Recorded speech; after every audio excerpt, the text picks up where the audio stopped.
Despite being 5.5-point underdogs on the road against the Seattle Seahawks in week 1, the Denver Broncos just got some very good news when it comes to our injury report and the Seattle Seahawks injury report. We're going to break all that down, why I think that even though the odds makers have us as pretty big underdogs, actually the third biggest underdog the entire week 1 spread, I think the Denver Broncos, this is actually a very winnable game, and I think the Bo Nix era starts off with a win. We're going to break all that down and so much more, but taking a look at the lines, the only games where there are bigger underdogs going into it are the Cardinals against the Bills. The Bills are expected to win by at least 6, but man, I think the Bills are way better than the Cardinals, so that's definitely going to happen. And the other one is the Cincinnati Bengals are expected to beat the Patriots by at least 9 points. But other than that, every other line is within, 1, 2, 3 points. And so I think this is like very disrespectful and just shows how much the league really is sleeping on us, that a team that I don't see tremendous talent in, with a brand new head coach, a brand new offensive coordinator, brand new defensive scheme, which we're going to break down, and a ton of injuries, is expected to beat a team that won 8 games last year by 5.5 points. It's not going to happen. I'm feeling very, very good about that. So the injury report that we're hearing is just the first overall thought is that if you look at the Denver Broncos injury report, you do not have any guys that were wondering like, hey, are they going to be ready to go on Sunday? And that's fantastic that we went from being one of the most injured teams in football. Literally, we were the most injured team in football till last year. We were the most healthy team in football, knock on solid wood here. And then looking at the Seattle Seahawks injury report, you're just seeing tons of starters listed as questionable, tons of starters who were projected to go on the 4-week IR, who Mike Macdonald has said, well, we're gonna keep them off of that. They'll probably miss week 1 and 2, but we'll have them back by week 3. When it comes to it, if you're at this point with the Seattle Seahawks or the Denver Broncos, if you have a guy who is on the bubble of, hey, we want him to play, or are we going to risk it? This is not a must-win game. This is probably the least important game for both teams. I think it's really important the Broncos start off strong after a slow start last year, but at the end of the day, this is a non-divisional opponent, and it does not play into the tiebreaker situations. And so, if you are questionable and you're playing a divisional rival, play them. But when it comes to this, it's like a road game against a non-division opponent. I just think they will err on the side of caution, and you've heard that multiple times. So the first thing, the key for the Denver Broncos to beat the Seattle Seahawks week 1 is make Geno Smith throw. Like, we know he's bounced around the league, and I'm not scared of Geno Smith whatsoever, especially with how Pat Surtain has locked down DJ Metcalf in his matchups. And so they need to run. They're really hedging a lot of bets behind running behind Connor Williams, who was an absolute stud when he played for the Dolphins. And if you look at his PFF grade, which I got up right here, he is way higher graded on PFF than any starter on our team, and even higher than Cushenberry last year. So he suffered an ACL injury, and so he is questionable week 1, and it seems as if he will not start. So they're going to be playing a backup center, and so I really just expect Zach Allen to feast on that backup center, and just knowing that our big push this offseason, obviously getting a quarterback who runs Sean Payton's system, but also all of the assets and resources and dudes we brought in on that defensive front to stop the run. That defensive front held up in the preseason, even against Jonathan Taylor, and so I expect them to shut down Kenneth Walker Jr., who was a standout at Michigan State and had a great rookie year, and then kind of plateaued and did not make that jump to second year that everyone was expecting out of him, and now behind a backup center, feeling very, very good about that.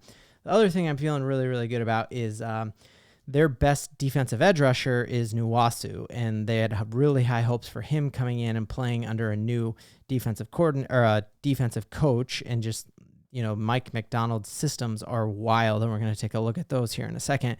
But he really was set to feast, and he is very, very likely not playing in this game. And so then you're talking their next best edge rusher is Draymond Jones, who isn't a chump. We had him here in Denver for a long time, but he still has not had as many sacks as he had with the Broncos, his best year. I think he had 7 sacks 1 year with the Broncos, and he hasn't eclipsed more than 5 since then. And so very good news that really you're talking your starting center and your best edge rusher, both questionable for game 1. Really, really good news for the Denver Broncos in how that matchup all is going to play out. Other good news is the Seattle Seahawks have a brand new head coach, and they were built in the Pete Carroll era, and that team had Pete Carroll stamps all over it. And now they have a new coach coming in who was the defensive coordinator for the Ravens.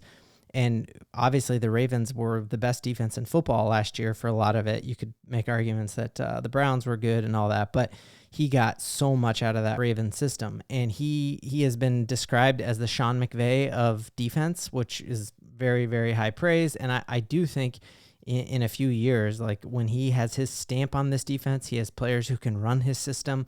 That's going to be very good. But I think with the limited preseason snaps that we see with injuries, I think the best time to face Seattle is week 1. And so that's a really good thing for the Denver Broncos, that we aren't playing him later in the year. We're playing him right off the jump. And you just hope that Seattle front and that Seattle new system is going to take several weeks to develop before it's really humming. So I think of all times that I wanted to play the Seahawks, it's when they're injured and when they are just starting with this new system. I mean, playing them end of the year, watch out, but playing them now, I feel really good about that. So the real staple and what makes the Macdonald system so difficult to defend or difficult to score against is that it has some elements of like a Fangio system, which instead of having 2 high safeties and being able to attack over top, you are shifting to 3 safeties in the back and they want everything in front of them, which to me lines up perfectly with Bo Nix.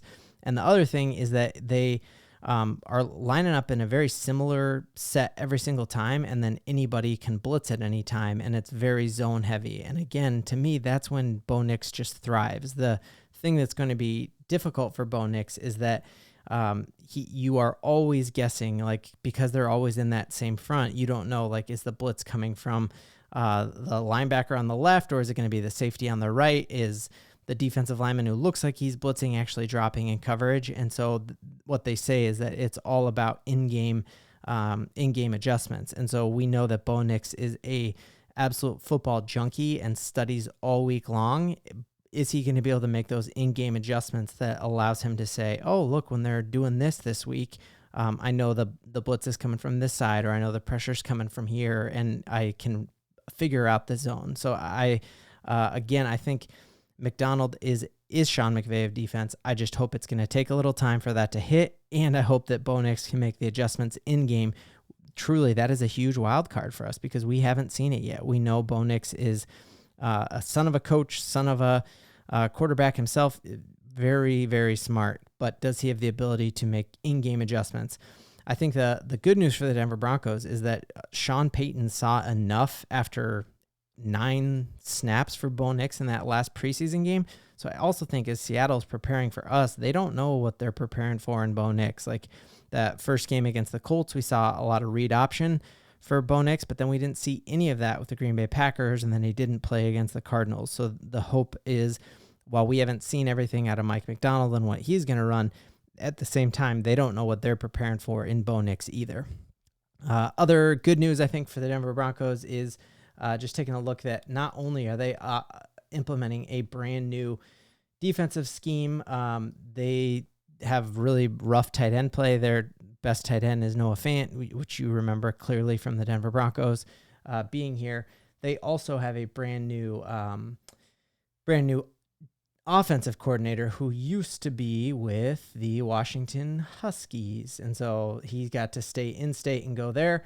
But just kind of looking here that it's going to take them a while to really implement their system of offense and their system of defense. And so you just hope that it's a big learning curve for him going from the Washington Huskies to being in the NFL and just seeing the scheme and the speed that really these athletes have. So I think the Denver Broncos are in great shape for a week 1 victory on the road, whether it is a artificial noise pumped into Seattle or it's real crowd noise. The Denver Broncos are going to make it deadly silent in there because we're going to come out with a win. This will be the last time I wear green all week. Got a great week of content coming for you. I can hardly wait. Football is just around the corner, and we've got a ton to believe in. 2 days in a row,